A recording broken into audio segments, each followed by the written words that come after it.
Hello, everyone, and welcome to another Focus podcast where we inspire, motivate, empower, and impact. I'm your host, Singinlisa, and thank you so much for stopping by. Of course, I do pray that you and yours are doing well as we continue to adjust and readjust through this pandemic.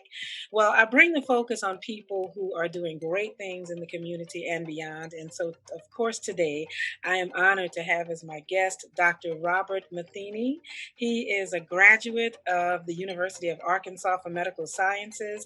He completed his residency and cardiology fellowship at Tulane University. Well, he was a fellow at the American College of Cardiology and American Heart Association. And I'm sure he would smile because he's been married for 37 years to Beverly Norwood Matheny. His son, Robert Aaron Matheny, has given him a great daughter in law, Kate, and he has a grandson, Nathaniel. And so we are excited to have you here, Doctor, but I don't want to leave out that you were formerly the president of the Greater Southeast affiliate of the American Heart Association and local chapter, former chief of medicine and chief of staff at Ochsner West Bank.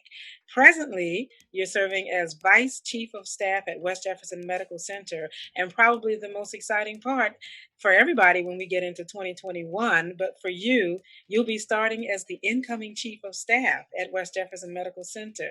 Congratulations. Thank you. Thank you very much, Ms. Phillips. Yes, and it's absolutely a pleasure to have you here. Of course, we have been here at the podcast having great conversations with doctors ever since we learned the word COVID-19 early in the year. And so, of course, we would love to know, because you're a witness like everybody else, what was your reaction when you found out that COVID-19 was coming our way? Basically, the same motto we have at the West Jefferson Heart Clinic of Louisiana and the facility is that we hope for the best, but we prepare for the worst. And it to me was like watching the headlines, what was happening in China, what was happening overseas, and hoping that it didn't come here. But we knew that we would be needed if it did, and it did. Of Yes. course, I, in looking back, thought mostly about our economy and how uh, the parading, how Mardi Gras plays a part in so much history here in New Orleans. I've been here for 30 years, 32 years or so, and I've lived here longer than anywhere else. So it's home. And to know that something that we do innately or something that's such a big part of the community would actually accelerate the arrival of this virus was, in a way, very challenging. And I know it was nerve wracking as a community, thinking about the fact that we could overwhelm our resources, overwhelm our intensive care units, that we didn't know enough about it to give good advice. Maybe in the past, if we talked about your cholesterol or your blood pressure, we'd say, oh, these are the American Heart Association guidelines. We should do this, we should do that. But to have so many people speaking almost in circles about what was the best approach and using what would be a very changing protocol was worrisome. And so, again, the motto would be that we wanted to hope for the best, but prepare for the worst. Absolutely. I'm sure that motto has come up thousands of times since everything has gone underway. What was a typical day, like you said, talking about just the typical warnings and precautions that you would tell people? But what was your average day like before COVID 19? Before COVID-19, we had a fairly well worked out routine where we would, um, within our 10 facilitators within the practice, we had 8 physicians and 2 nurse practitioners. And so we would rotate the schedule, and on any given day, we may spend a half day in clinic and a half day in the hospital. Many days we might spend the entire day in clinic based on the rotation and who's on call for the weekend. So we sort of looked forward to a schedule of maybe being in the hospital and placing pacemakers or placing stents, doing something in a surgical type setting, and then transitioning to the clinic where we did our best to talk about prevention, talk about blood pressure, cholesterol, cardiovascular disease, stroke, and heart attack prevention. That was our main focus and concern. We had very good protocols worked out to do that, probably till about 7 in the morning till about 5:30 or 6 in the evening. Go home, start the day over. Hope it wasn't your call weekend. Hope it was the other partners on, and you would probably do call about once every 6 weeks or so on the weekends and nights. So we had a pretty well worked out schedule. It was pretty formal, and we enjoyed doing that. Yes, I'm sure. And so, what was the conversation like as the intensity started to build when you all were learning about COVID? Because, like you said, it was in China first. And so, we, of course, are worlds away, it feels, and there was no concern about us locally. But then, as you saw that things may have been spreading, what were some of the thoughts that started to surface? Well, we thought about very similar things that I guess they were thinking about across the nation, especially I think it's starting maybe in Seattle and on that coast. And the fact that they needed a very good supply of personal protective equipment, um, about how to isolate the virus, quarantine and tracking and all that, and who would actually do it. Because a hospital may have 1,000 physicians, and if everybody is not on the same page and approaching this in a teamwork type approach, then we could be falling over ourselves or tracking back and forth and not really using the best guidelines that science is providing at the time. So we sort of quickly worked together with the administration at West Jefferson and at LCMC to come up with a plan. And as we said earlier on the introductions, as the vice chief of staff, there's a medical executive committee of physicians and administrators within the hospital who try to figure out through looking at the science what's the best way to approach this. And one of the tough decisions we made was that any of the patients who come in to the hospital would be managed by the hospitalist there within the hospital under the control of the hospital itself and the administration, rather than to have various physicians throughout the community coming in and out of the hospital and managing that patient. And that sounds easy, but Mm. that was a big curtailment of freedom.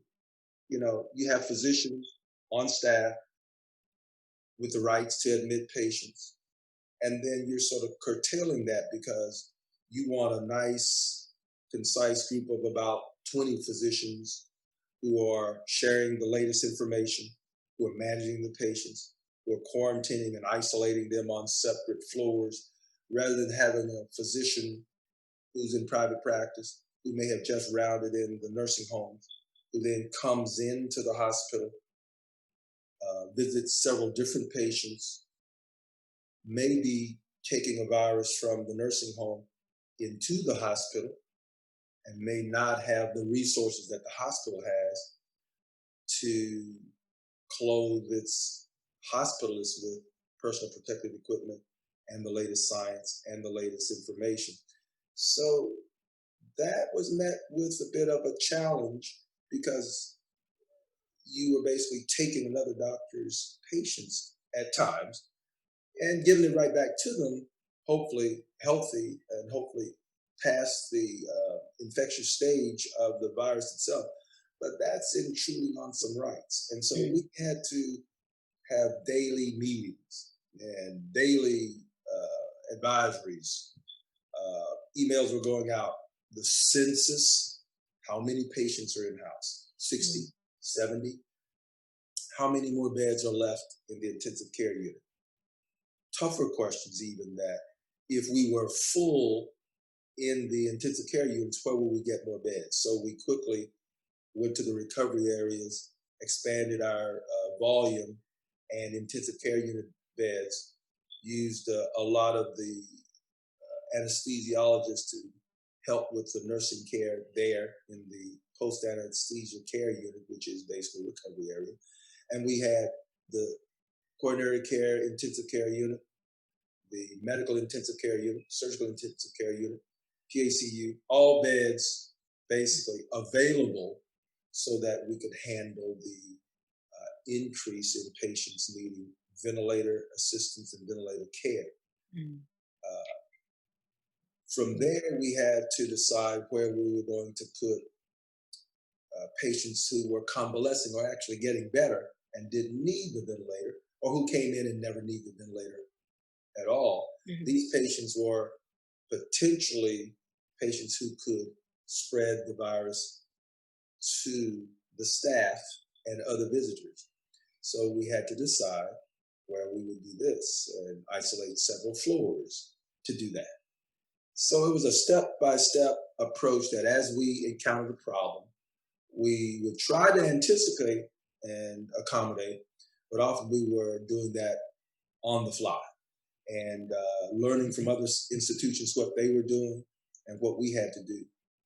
So it's amazing how frontline everybody was. I will give you a story about, say, the maintenance engineering guys, yeah, and men and women.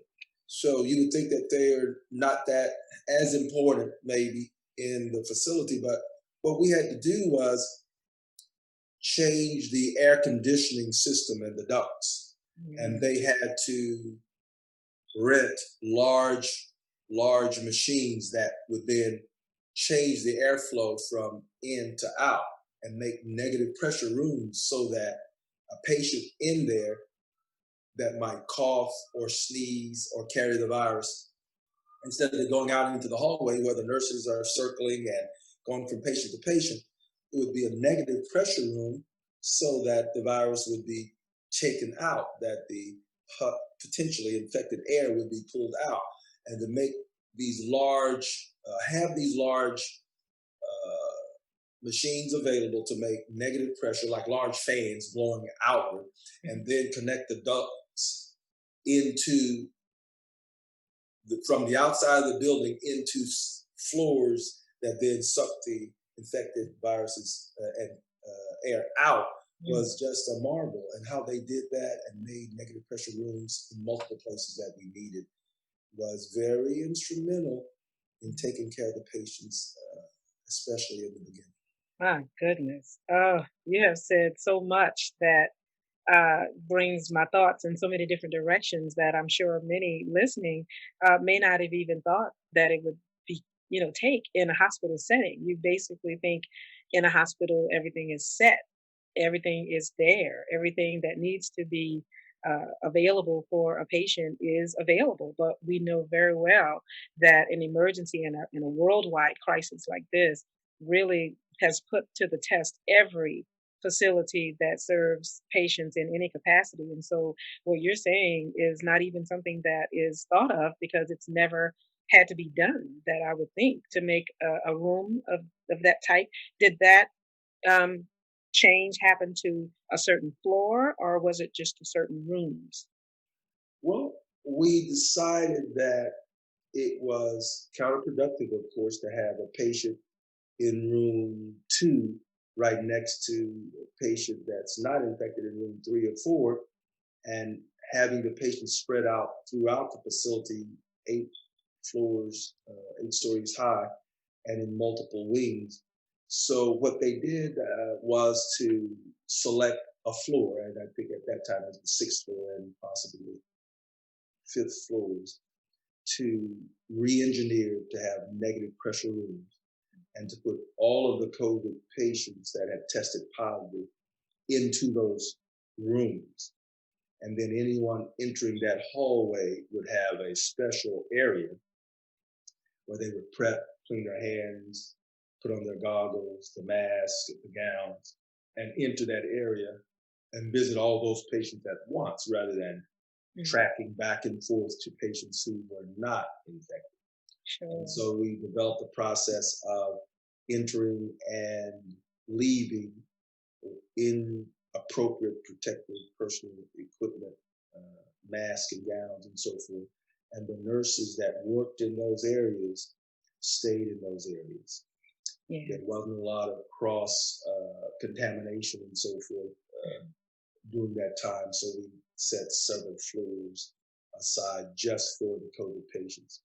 Anytime in the regular population, a patient in for gallbladder, a patient in for high blood pressure, or other issues, nausea, vomiting, if they were tested, and most of them were, many of them were, before any procedures, so that we wouldn't have cross contamination in the intensive care unit, we actually would have their samples, and that issue of how long it took to decide if it was positive or negative. At first, it might have taken a week. And so you can imagine having a patient in the general population and not knowing, and that we use that term presumptive positive patient, Mhm. person of interest, basically, and keeping them isolated where they were until they were determined to be truly positive. If you could turn that over quicker, which we learned was very important, Mhm. and then move them to the floor, that would keep them from contaminating the staff and others, was important. So how fast we could learn about their information, whether or not Mhm. they were positive or not, was big. Yes. And the testing improved. We learned to look for the tests that we thought were more accurate. We learned to cross that with other information like their chest x-ray, and if they had signs of what looked like pneumonia or signs that looked like they may have the virus, we would be more uh, concerned about a negative test than a person who had all the other signs. Mhm. And we learned that some tests may not have been 100% accurate, and very few tests are. And we learned to be more suspicious of that and look at other signs and symptoms. Yes, well, you said something as well that we've all learned as a nation to look for signs. And I think what we heard probably the most in the beginning was flu like symptoms. And so that seems to be the case with a lot of illnesses because of the similarities. But then, like you said, breaking down what actually stood out as to be the most significant symptom. And so, learning all of the elements that you did, were there certain elements that just were more repetitive that really clued you in that this is probably it when people would come in with complaints? Absolutely, absolutely. And it was usually that chest x-ray Okay. and the flu-like symptoms. Um, Initially, we thought it was 100% Mm. because that's all we were looking for. But it's interesting that as we watched it and learned from the patients, it was not only that, but the GI symptoms, and some with diarrhea, or some who lost that sense of smell and taste, and just a failure to thrive. You Yeah. knew something was wrong, just couldn't really put your finger on it. Mm. And it was less concise as we went along. But usually we would still ask about those respiratory issues, desaturation. There would be people who looked fine, but if you checked their blood work or put the oxygen saturation monitor on their fingers, you would know that an oxygenation of 80 is terrible, that it should Mm. be 94, 95. We went through getting apps on your phone where you could use um, the correct word is the flash on your phone to Oh. look at the finger and the blood vessels there to determine if your oxygen saturation was Mm. or not. So we learned so much, and we're still learning. I think we're learning, Yeah. and that one day somebody will put it all together, and maybe there'll be guidelines, and as it continues to evolve, Mhm. maybe we'll be able to move faster with it and contain the outbreaks. Absolutely. Well, at the stage that we are experiencing right now, I know that it's mixed for a lot of people because of the hopefulness that things are improving. Obviously, because numbers have gone down, and the rate at which people were dying and coming in has significantly decreased. But of course, there's still a concern around the country because we still see spikes now in numbers of people who are becoming positive, I would say.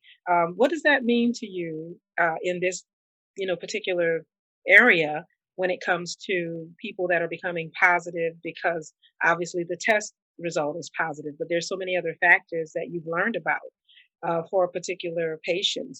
Does that concern you that there are spikes in different areas? Does it mean that we're reopening too soon, or is it false positive, or what's your take on that?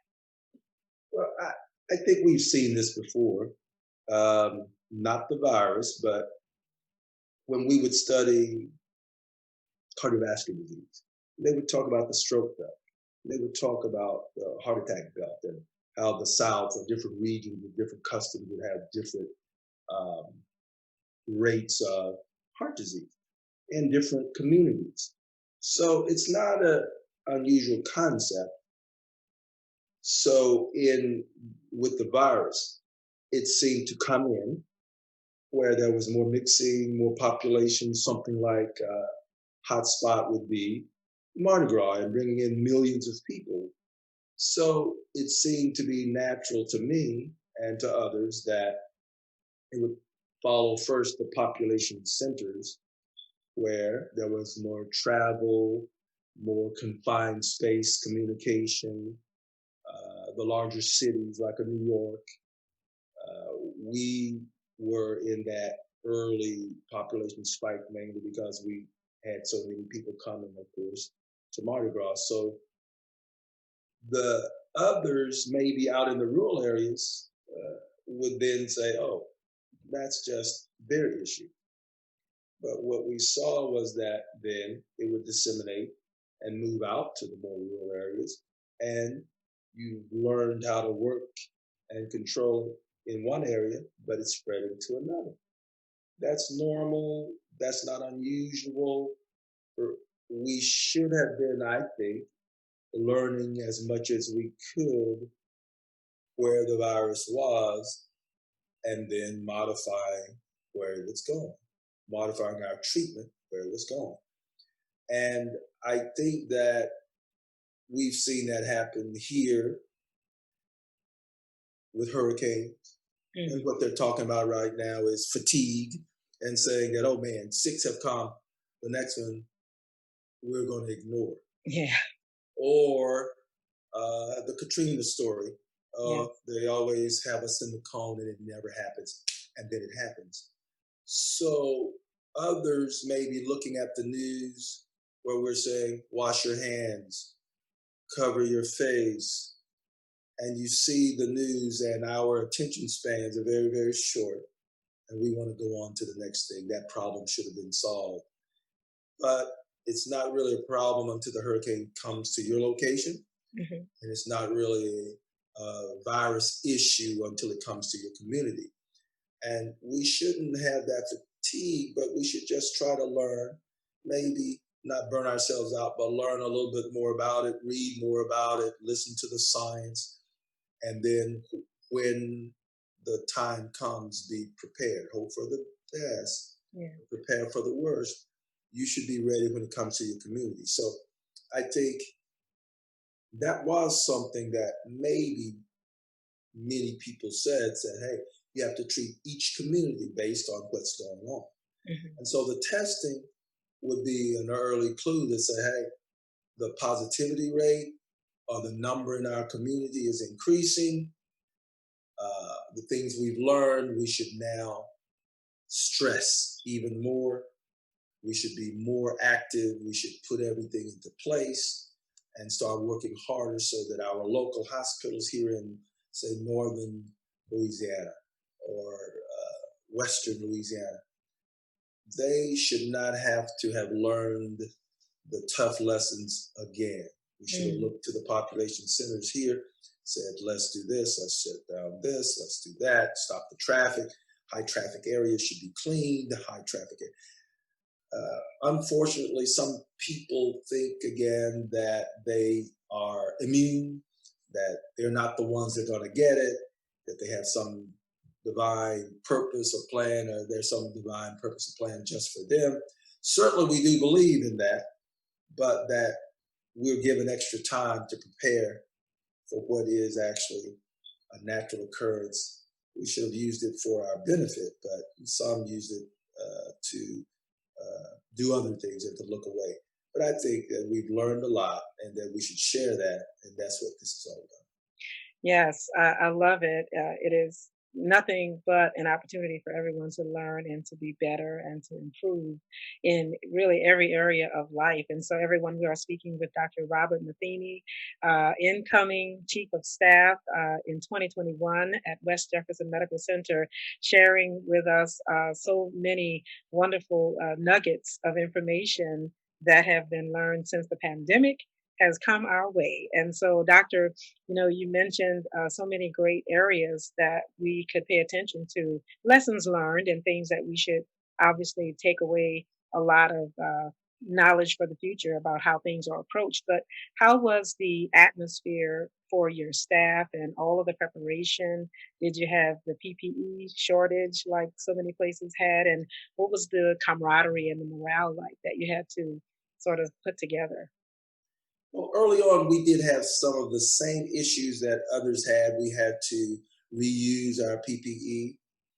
Um, I think it was just not frightening, but just to see if you walked into the intensive care unit, the coronary care unit, and medical intensive care units, to see hooks where you would hang your coat, basically similar things, hooks where you would hang uh, the gowns so that Mm. you could reuse them, brown paper bags with masks so that you could reuse them, try to use them 3 or 4 days, waiting on another shipment to come in. But we never really got in a situation where we were without. I think the administrative staff, the med exec teams always thought far enough in advance that we were able to get what we needed. And the community, there were quite a few in the community that were lending their resources to try to help us with the supply chain that would get us the wipes to clean the doorknobs and the rooms and the counter spaces and so forth.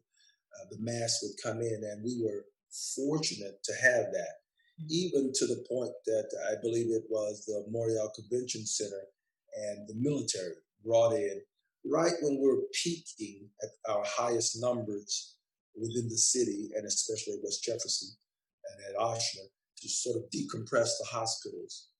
Uh, I recall the evening when I took pictures just of myself with no patients there, but in the hallway outside of the emergency department, there were beds being set just in case there was overflow, and we had to have them actually outside of the emergency department.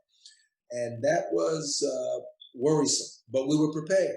And so I think we were prepared in many ways to uh, have the supply chains open, and we never really ran out.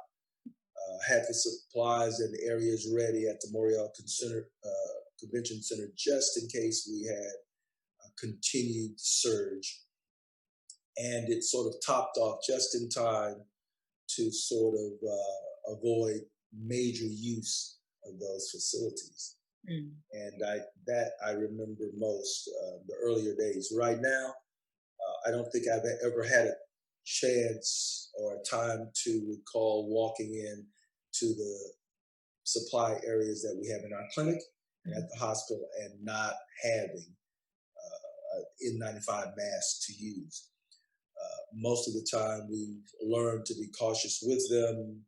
We will still use them 2 or 3 days anyway and keep them within a bag, especially since we're not inundated with COVID-19 patients. We usually know when we're going to an area that is possibly contaminated. We use it throughout the hospital, but we're very careful with the supply. We don't want to mismanage it, and we sort of cut down on our use but we have never really had an opportunity to go into the supply rooms and not actually have the N95 mask. And I think that's a testament to our hospital, the protocols, the supply lines, and the teamwork that I've seen at the hospital. Absolutely. That is wonderful to hear. I'm sure the patients appreciate that as well because such a big concern about maintaining the health of those providing the health and those that are in the recovery stage. Now, as we talk about COVID, we want to switch a little bit to what drew you to the field of uh, cardiology to begin with, and then um, when people become cardiology patients, maybe there's a tip or some advice that you can give someone so that they are not a cardiology patient. Absolutely, absolutely. So it's vague almost to me in a way, that real transition. But when I thought about it, it was all the way back to the third grade. And one of the wonderful things that the teachers would do in our community across at Arkansas, small town, about 7,000 people, was that they would have career day at the school. So the children would actually get to have their parents come in and talk about what they did. School teachers, my father was a minister, he came and talked. That was in the third grade. And so a physician or two came in, and I remember paying a lot of attention to that. And then someone was talking about the different specialties, and somehow someone had a model, I believe, of a heart. And for some reason, I stuck with that and always dreamed about it. Now, when I was a senior and being recruited to the University of Arkansas in Fayetteville, they were pushing for engineers at that time. And so I started in engineering, got a call from a mother and said, "Oh, I thought you were going to be a physician." So we talked about it. That second year I switched over to zoology, pre-med, and the rest is history because it was a program where you could transition on into the University of Arkansas Medical Sciences in Little Rock without that engineering degree. And so I moved right on over into that institution after applying and matriculated successfully there. And I was glad that I did. And so I was able to go back to the dream I had as a child. Yeah. That was just a little part there where I was thinking about something else. But this is great. My sister followed me into medicine. She came through the same institution. I think my mother was working on a few family members, but it was what I always dreamed about. It was an opportunity that after I entered medical school, finished, there's a process where you match. And I had family members here in New Orleans. I came from Little Rock here to Tulane, finished the internal medicine portion, which is the first 3 years, and then I was able to successfully enter into the cardiology arena, finish my fellowship there at Tulane. And I stayed on staff. I stayed on staff. One of my first ventures was into trying to train others to be cardiologists. So I stayed on staff for about 7 years at Tulane before going into the private sector around 1999, 2000. Started looking into the private sector here on the West Bank, and eventually this became my home. I love it. And so, of course, through your years and your experience and everything that you've seen, maybe pre COVID, what has been the most outstanding memory or moment that you can recall and celebrate? Okay, that's a tough one. That's a tough one there because so many good things happen, and I remember it in segments. But probably one of the better things was to move to the West Bank with the West Jefferson Heart Clinic of Louisiana. And I say that because I think a lot of the things that are happening can happen in the research setting in a university like Tulane, but a lot of the training can go at faster speed. What was happening is that from bench to the books and the standard research was taking 7, 10 years, that it would be old before you actually applied it. What was happening is with the online education, you could sit at meetings long distance, learn things, and apply them more quickly. And I think that we could learn about what was happening at the research centers at Harvard or at Stanford or at the University of Arkansas. And you could actually not be so far removed from it, even in the private setting, because that information exchange was very important, and to be able to do things online. So now, instead of having to go sit at a meeting in Washington or Chicago with the ACC, we could have meetings like this. And this predated Zoom and predated all of the things that we're doing now, but Yeah. it was the start.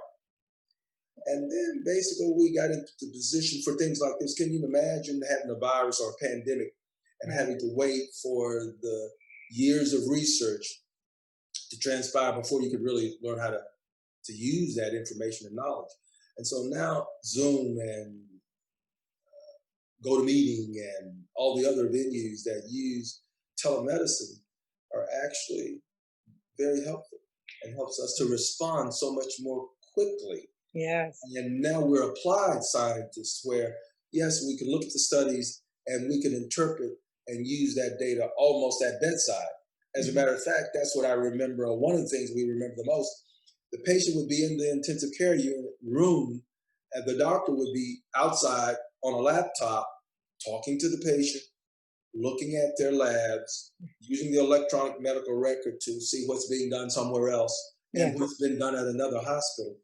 So this, I don't think we're going back. I think we're going to be learning at warp speed, and that the CME, continuing medical education, will be through the patient, through the researchers, all united right here online. Well, I love that you said that because that was definitely something that I've observed, that I've asked several doctors, what do you see that you've done now as a change, a necessary change that is something you're going to keep? And I believe that, the reference of the 100-year ago pandemic is such a difference, to what we're experiencing now, where we really have not been, for lack of a better term, uncomfortable when it comes to being with our family, still being able to go to the store, to still somewhat live, our lives as we did, even with restrictions.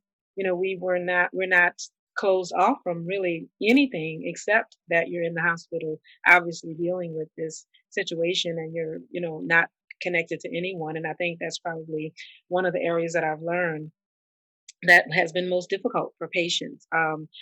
It really speaks to the uniqueness of the human being and how fearfully and wonderfully we're made, and how necessary it is for us to touch each other.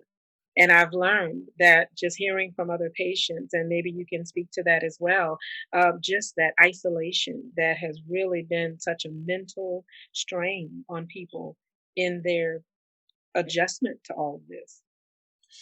Absolutely. It's hard to quantitate, hard to put a number on it or an importance, but it is supremely important that we as social human beings, that contact, that touching and agreeing, that working in teams, that we can simulate that with the calls and Zoom and GoToMeeting and so forth, but it's hard to replicate. And it makes you more appreciative of the time that you do have and when you do have the opportunity to do it. From the sporting events to the medical care and the dissemination of care and information, there's so much more that's done through um, being in touch and being in proximity to one another and working together. Uh, we're doing the best we can through these entities, but there's so much more. And once we experience that, then that's something that you can appreciate. Before we took it for granted, before we Mhm. took our abilities to get together, to meet, and to do for granted. But I don't think this generation will until they forget about it. And hopefully, this type of vehicle will connect the past 100 years ago to now to 100 years in the future, that we'll never really forget it, and that we'll be prepared. We'll prepare for the worst, but hope for the best. Yes, I love that phrase. It fits everything that you can have a conversation about, Mhm. in life, the past and the present. Now, or how is the camaraderie since things have slowed down at the hospital? And let me ask you about your patients. Have you heard from those that have recovered? Have they come back or stayed in touch with you? And one other part I learned is that through the telemed appointments, doctors have told me that they have learned more about their patients because they've been able to see them in their home setting, which even helps to prescribe different medicines or different helps and aids that get them healthier and includes the family. Absolutely, absolutely. So, several stories early on, our patients were happy, very happy to do the telemedicine program. But then I noticed that what we talked about earlier, they were happy to do it mainly because they were afraid. Yeah. They were afraid of coming to the hospital, uh, contacting the virus, and so forth. So they were very happy to call from home or do the Zoom programs. But because they really have that need to be in touch, they felt like they were missing something. So as soon as we had a good handle on it, they dropped the Zoom. They're back in touch, Mm. and we've been fortunate in being able to keep it under control because we haven't had that second wave. When you look at maps, I think we're one of the states where we've at least kept it at bay. We're not one of the states that's spiking right now. Mhm. And given that, the patients want to come back. They want to be back in touch, but now they know that at least if they're sick, if they're coughing, if they're sneezing, if they just had a recent infection, we have another way to try to be in touch. And I think having that comfort and knowing that we won't be lost to them is of help. It's Yeah. one of the things that keeps them from being so anxious. You know, they're worried that uh, they might not be able to get the care that they need, and we're sure them with this that we can. The other thing was that I've watched how it actually changed the patterns. People were so afraid to come in that the number of recorded heart attacks, strokes, and things like this dropped dramatically. And we felt like maybe that was not the case, that life was going on and people were just so afraid to come that they would actually risk their lives to stay home. And I think what I see that's different is we've been able to communicate to them. We sent out messages via video that we're open, that we're back, that the hospital maybe had 60, 70, 80 patients in the house. Now we're down to 3, 4, 5, and less than 10 frequently. And 1 or 2 days where we had zero, and that they can come back, that it's safe. And we would pass these messages via video chat or video conferencing and marketing. So we use the video to continue to see them. We use it to bring them back and to assure them that we have, if there's a second wave, we can still be in contact with them. Uh, just many ways we were using this. And I'm hoping that that second wave never comes here again. Uh, I think we've learned our lesson. I think that our political appointees, especially say the mayor of New Orleans, doing a lot of things that many would say are not that popular. You know, from uh, putting her stamp on and her plan to probably not have Mardi Gras next year, to a lot of the other events that may not be popular, but I think it's been the right thing. Even in Jefferson Parish, they've done those things, and I think it's important to put life ahead of our usual traditions so that we can do them in the future. I think that if we learn about doing the right things, washing our hands, wearing the masks, testing before putting them into certain situations in surgery and so forth, that we'll continue to have success. Early on, I lost one patient, came in, uh, in particular that I remember, came in, had an elective procedure done, and left. And before she could get the staples removed, she passed. And we think she may have contacted the disease or contracted disease there in the hospital. That was before we were testing everybody, before we knew it was widespread, that it could pass so easily. Sure. So that hasn't happened since that time, and we've done probably 50 more patients from between pacemakers, generator changes, stents, and so forth, and haven't lost a one. But we're learning, and I think that by asking questions, sharing information, we'll continue to get better results. Well, I tell you, I could pull out a list of questions. I love talking and learning and sharing. I did want to ask about, because we live in New Orleans and we do have such great food, and you're a New Orleanian now. What Yes. what is there? Is there anything you have to stay away from because it's just too good? And you're a heart doctor, so what do you tell people about balance and how to enjoy our food and still live healthy? I think that's the main thing, the balance, or nothing in excess. Now we talk about excess and the way we eat, we live, and I remember one of the first restaurants that was in the East. I think the wife and I were out there with our son, and it was what's the name of it? We Never Close. Oh, We Never Close was the name, and it was an overstuffed po' boys, yes. and it would be the shrimp and the oysters. And my favorite would be the combination. Uh-huh. But over time, you learn that life is more important. When we talk about the inconveniences, we don't, or we've learned to wear our seatbelts, right? In the beginning, so oh no, it's my choice. I don't want to wear a seatbelt, but we learn maybe you save more lives this way. And early on, that's why I hear, oh no, I can't wear the mask. It's my All right. choice not to wear it, my right not to wear it. But we choose life. And so when it comes to eating, same thing. Wow, I love this. I could eat all day. I could eat fried oysters all day. But if you choose life, if you choose prevention, if you want to choose a quality of life, you'll learn to reward yourself appropriately. So we've learned about the green smoothies. We know about those things that are not so appetizing, less salt, less sugar, uh, eating in moderation, not eating till we're stuffed, eating and chewing our food and not gulping, but maybe uh, slowing down the time in which we consume the food so that our brains will have time to understand that our stomachs are full. Yeah. All those little things that help. Mhm.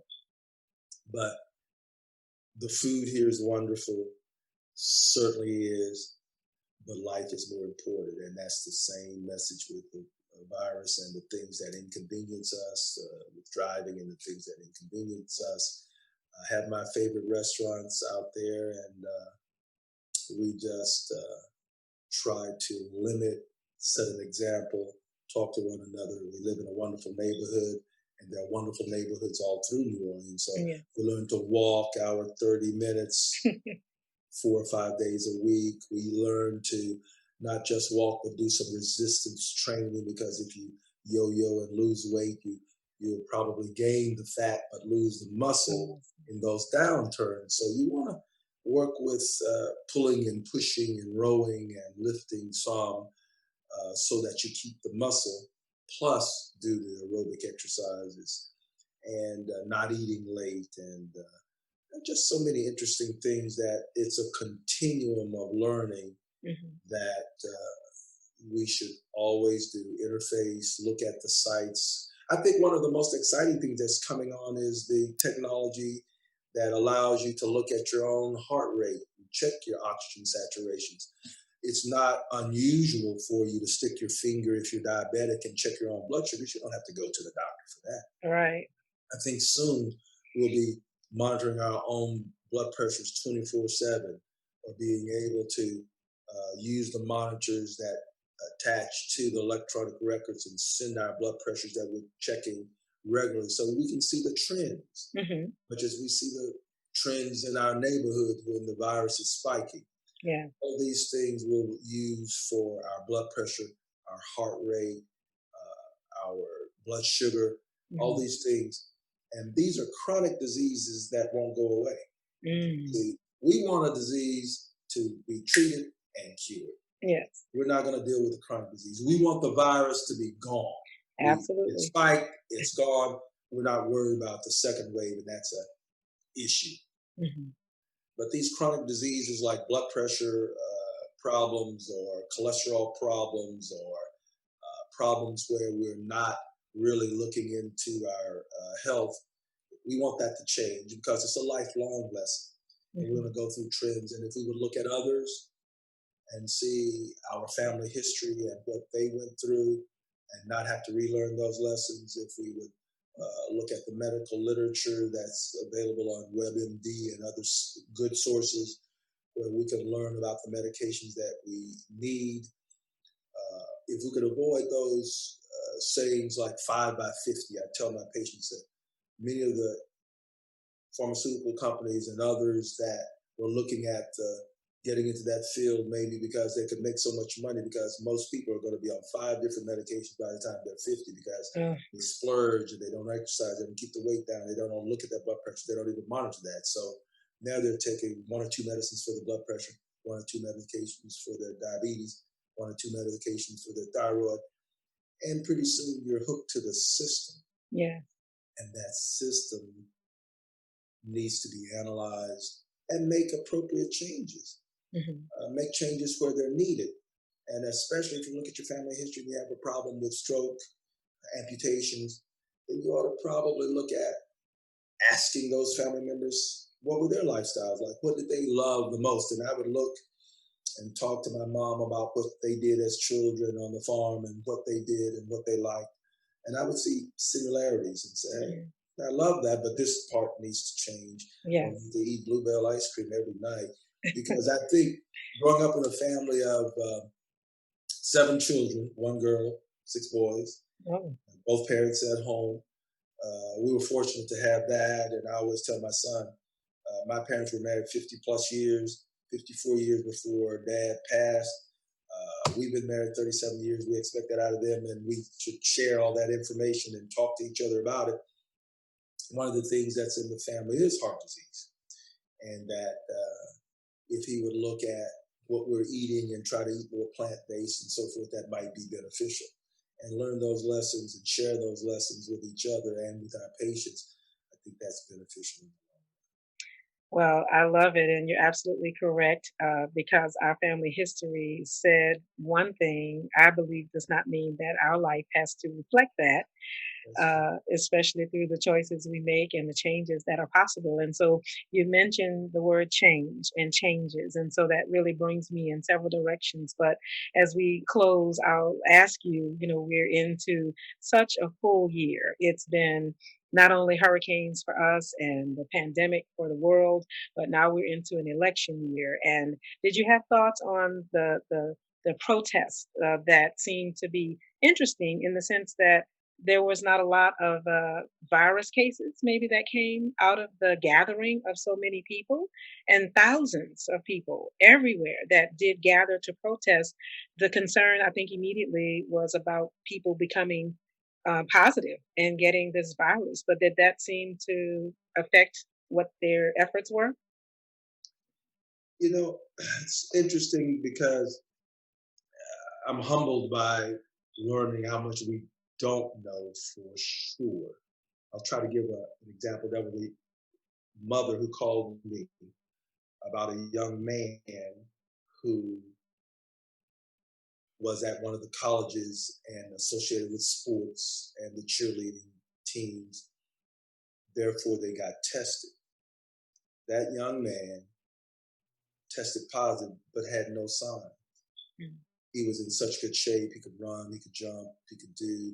And as a matter of fact, I think when he went to the doctor the last time, he was on a skateboard.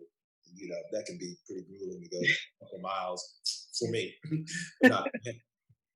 And I guess I tell this story to say, but when he got there, they told him he shouldn't do that, not because he wasn't symptomatic, but because he was positive And then when they did an MRI, see, you and I, or the health system, is not going to pay $2,000 for an MRI that could check. But they said that he actually had a viral cardiomyopathy, which means that his function had dropped some from a normal 50, 60% down to about 45%. And that the MRI, which can tell through its technology that there's inflammation going on, that his heart was inflamed. Mm. And that if he overdid it, it might make it worse. But he had no idea. I only tell that story to say, okay, if there are crowds, unless the testing is done, you don't know the real numbers. I do think that we started checking a lot more, and it's a blessing that not as many contacted the virus. I can't understand why, other than they were outside, maybe they were spaced out enough, maybe enough of them had masks, maybe we only saw the part where it was made for TV, where people are fighting with the police or something like that, not the 95% that were peaceful, that maybe others were wearing masks and being more appropriate. I think even that they talked about the fact that same thing I heard, that here in New Orleans, where there were lots of people gathering in the French Quarter and so forth and protesting, very few, I don't know why. And it would have to be that it wasn't a controlled environment where I could test everybody to know. Sure. We want to know. Sure. And I think in medicine, we probably have guidelines for about 20% that's really been tested. The other 80% is common sense. So I would be speculating to say as to why there wasn't a bigger rise. And that we have to be knowledgeable enough to know that there's a lot. That's why I say I'm humbled by the fact that there's so much that I don't know. I can't really say why.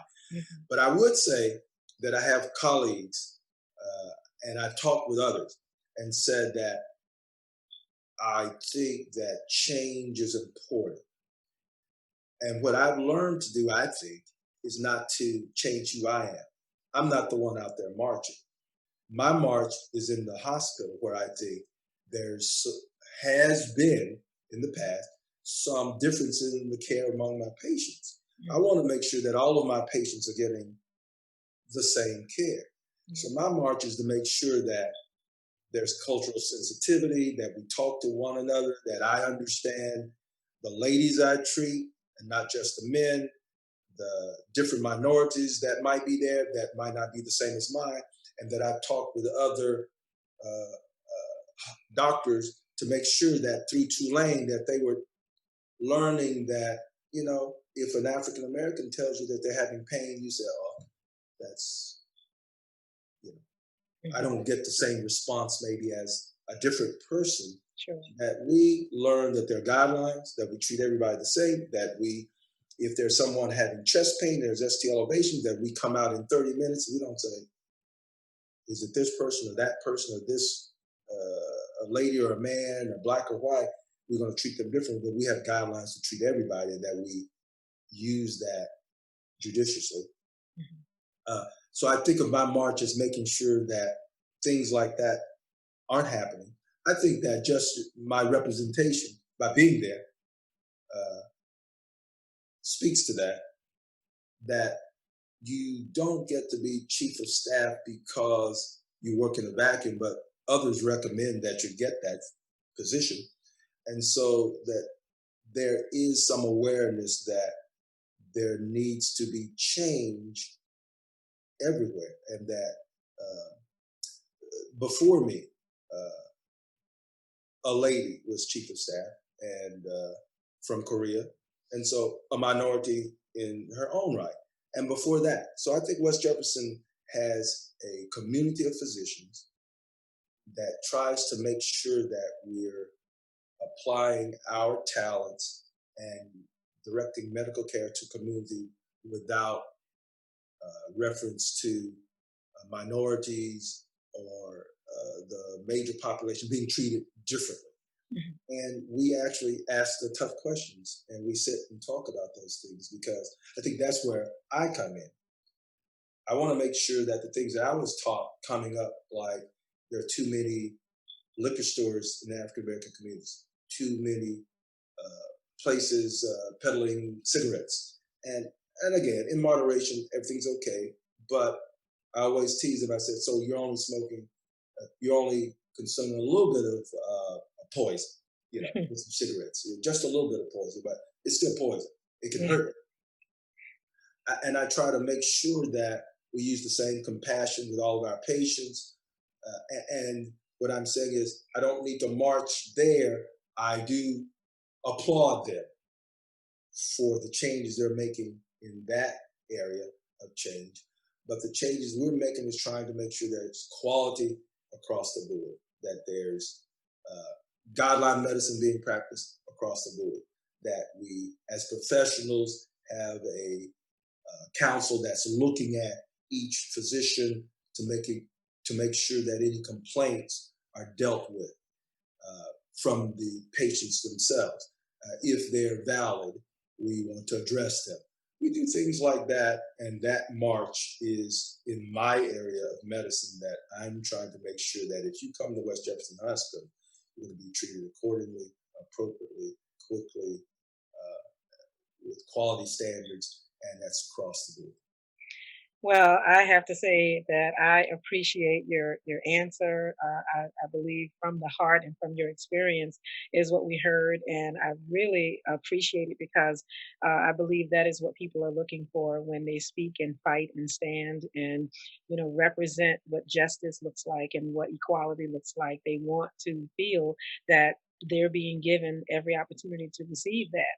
And so I think that West Jeff is very fortunate to have you and all that have come before you and that have paved the way for you to be able to do what you're doing.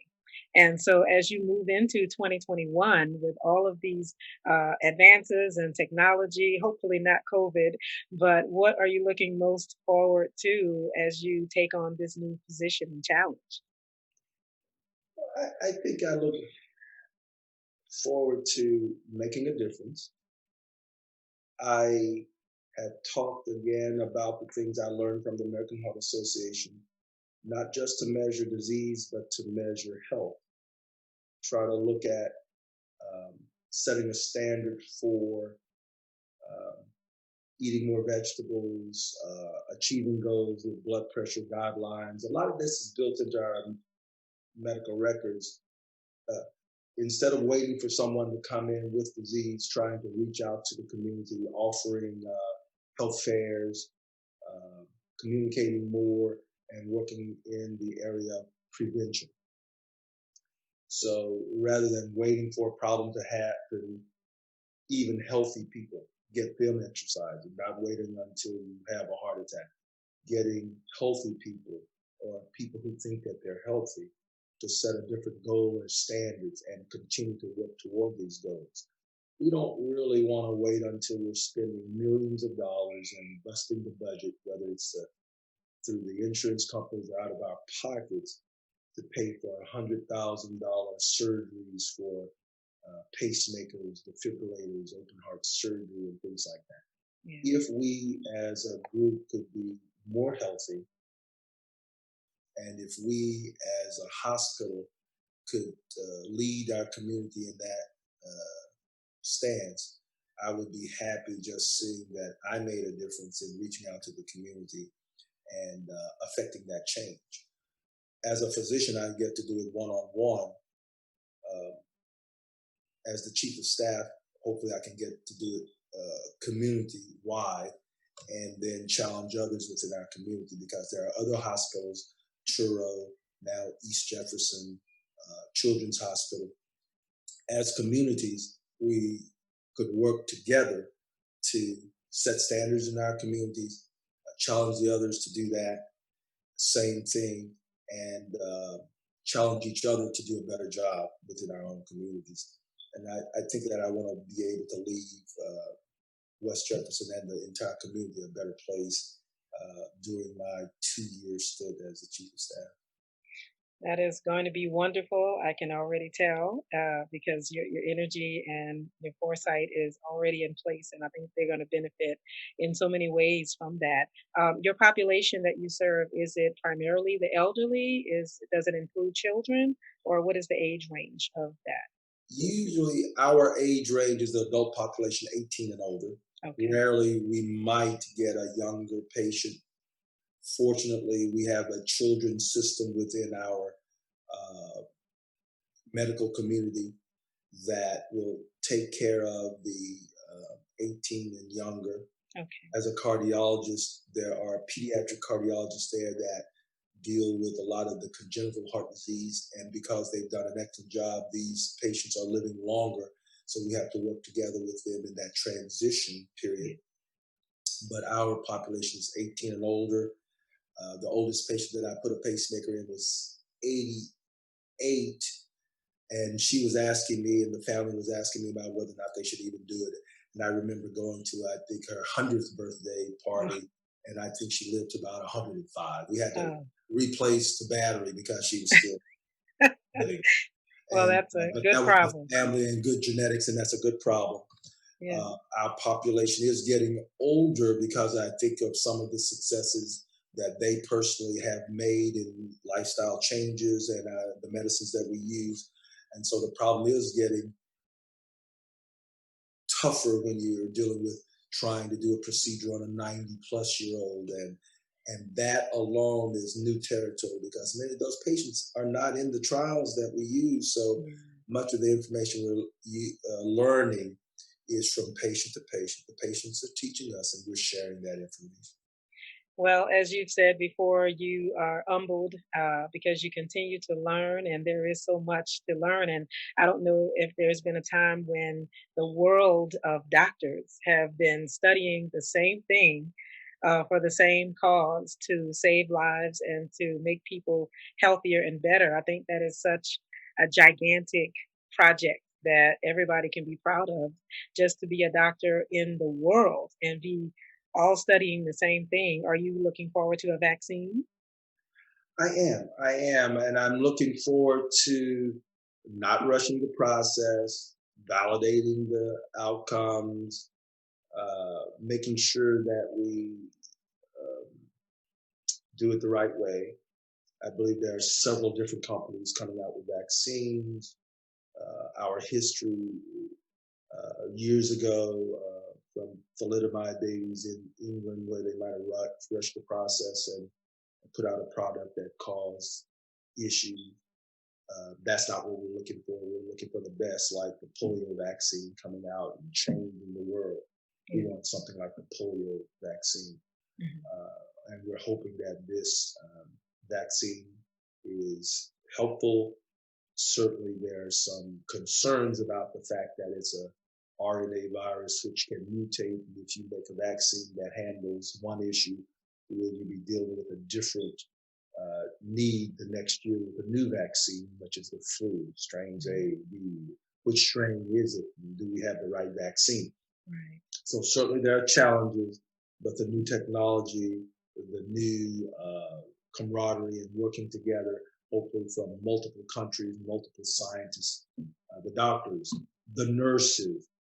We think about what was it, Florence Nightingale, the nurse who learned about aseptic technique, and I think she was caring for either soldiers in the Civil War, I Mhm. believe, and Yeah. she just noticed that if she cleaned her hands and Mm. clean the area and the wound. This was the nurse, not the doctors, who learned about that aseptic technique early on.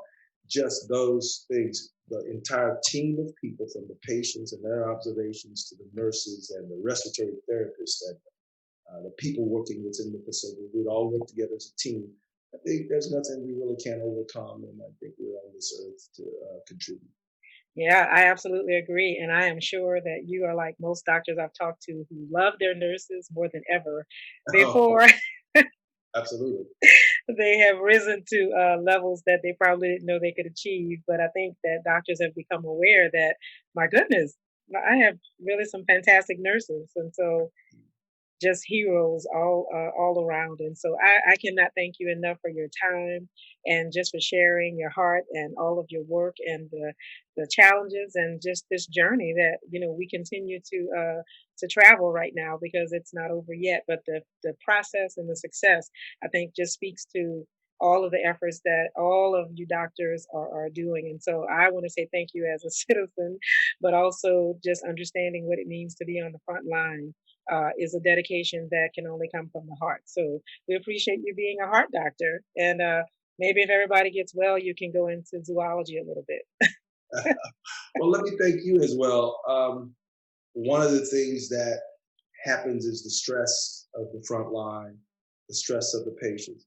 Sometimes you get a little worn out. I mean, that's one of the things they talk about with the physicians, that you want to just go home and relax. You don't want to hear anything. You don't want to talk. You want to do, but Dr. Akula's vision, your hard work in contacting me multiple times, communicating with me enough, and working hard to make sure that we communicate some of this. It's almost like my wife, who always says when we get together at a family reunion, everybody's got to take pictures. You're going to forget this. Yes. But sometimes we're working so hard with our noses to the ground that we don't document, that we commemorate.